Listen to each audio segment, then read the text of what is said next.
Quem viveu os anos 90 sabe, não existia som mais icônico do que esse aqui.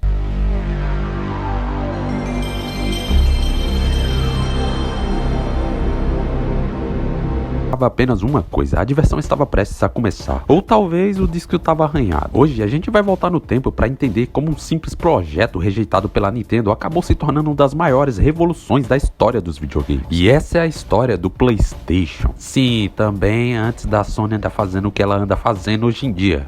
Cara, parece que de lá pra cá as empresas perderam muito a sua essência. É bizarro. Eu joguei pouquíssimos jogos do PS1 na época da locadora. Era o único jeito de jogar algo da nova geração. Naquela época, pra jogar algo de nova geração, você tem que ir numa locadora, porque não tinha outro jeito. Pelo menos pra mim foi assim. Eu só tive o PlayStation mesmo, e eu lembro dos 3 games que eu mais joguei no PS1. Era Crash Bandicoot, Fighting Force, esse eu era viciado mesmo. O Dragon Ball GT, e meio que não joguei os grandes clássicos que todo mundo fala por aí. Só foi bem mais tarde, quando eu já tinha uns 17 anos, por aí. Enfim, vamos para o vídeo porque eu já enrolei demais. Simbora!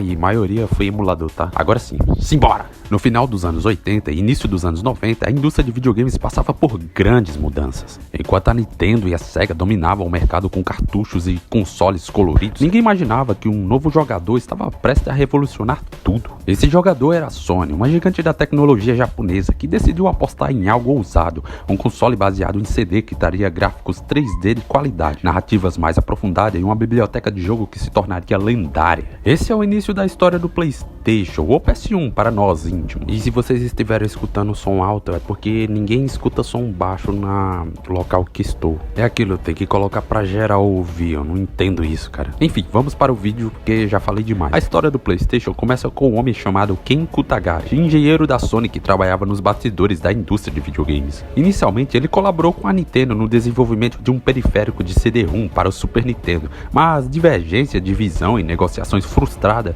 levaram a Sony a seguir sozinha em seu ambicioso projeto de criar um console próprio. Cara, é uma história que daria um vídeo, então fica pra próxima essa situação da Nintendo e a Sony. Kutagashi acreditava que o futuro dos jogos estava nos CDs, não apenas pela maior capacidade de armazenamento, mas também pelo custo reduzido e pelo potencial de experiência multimídia. Assim, o projeto PlayStation ganhou forma, com uma equipe determinada a criar um console capaz de competir de igual para igual com os gigantes da época. O desenvolvimento do PlayStation não foi simples, a equipe enfrentou desafios técnicos enormes, desde o design do processador até a criação de um sistema de memória eficiente. O PS1 foi equipado com um processador R3000 rodando a 33,87 MHz, 2 MB de RAM e 1 MB de VRAM.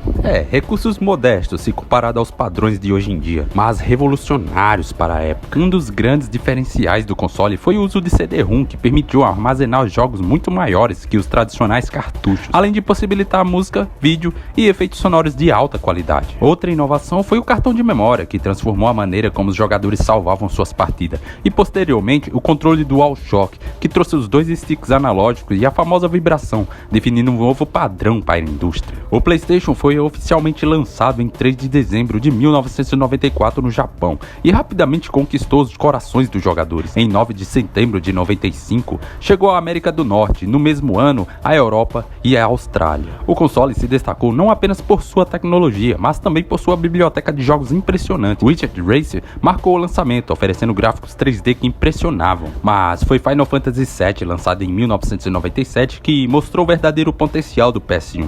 Histórias épicas, mundos detalhados e personagens memoráveis. Junto com títulos como Crash Bandicoot, Tomb Raider, Metal Gear Solid e Resident Evil, o PlayStation rapidamente se tornou um console preferido dos jogadores e favorito dos desenvolvedores. O sucesso do PS1 foi rápido e global. Enquanto o Sega Saturn e o Nintendo 64 lutavam para conquistar espaço, o PlayStation oferecia mais liberdade para os desenvolvedores, custos menores de produção e uma base de jogadores em constante crescimento. A Sony também inovou na forma de jogar. O controle, que começou simples, evoluiu para o Dual Analog e depois para o DualShock, combinando ergonomia, precisão e feedback tático. Essas inovações, somadas a uma biblioteca robusta, fizeram do PS1 um console que estabeleceu padrão para toda a da indústria de jogos. Apesar do sucesso, o PS1 enfrentou desafios ao longo da sua vida. O lançamento do PS2 em 2000 trouxe a nova geração de consoles, mas o PS1 continuou sendo produzido, principalmente por seu preço mais acessível. Redesigns como o PS1 tornaram o console mais compacto e elegante, mantendo a marca PlayStation viva e atraente. Pra quem não entendeu, é o PS1 Slim, aquela versão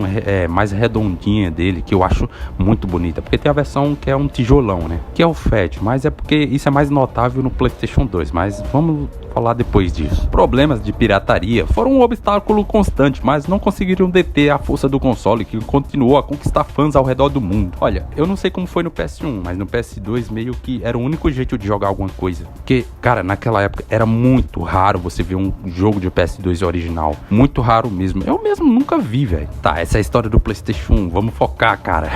Ele mudou a forma como contamos histórias, como nós conectamos com os personagens e como a indústria enxerga o potencial de um console. O sucesso do PS1 pavimentou o caminho para os consoles seguintes, inclusive o famosíssimo PS2, que foi o estrondo da PlayStation, que se não, o console que explodiu em tudo, vendas, jogos e tudo mais, principalmente para nós brasileiros. E que com certeza eu vou fazer um vídeo sobre o PS2, eu tenho muito mais histórias com o PS2, sério. Eu poderia chegar aqui e falar, eu fiz isso com o PS1, eu joguei isso e aquilo no PS1, mas cara, o vídeo não ficaria autêntico, e aí eu estaria mentindo, passando desinformação sem sentido. Ele estabeleceu a Sony como uma das líderes globais no entretenimento interativo. Até hoje, colecionadores e fãs celebram o legado do PlayStation, seja através de emulações ou remasterizações, ou simplesmente jogando os clássicos que definiram uma geração. O PS1 provou que inovação, coragem e visão podem transformar uma empresa de tecnologia em uma das gigantes do entretenimento. De projeto arriscado de um engenheiro visionário a um fenômeno global, o PlayStation original deixou um impacto que vai muito além dos números de vendas ou das conquistas técnicas. Ele inspirou desenvolvedores, encantou milhões de jogadores e transformou a forma como percebemos os videogames.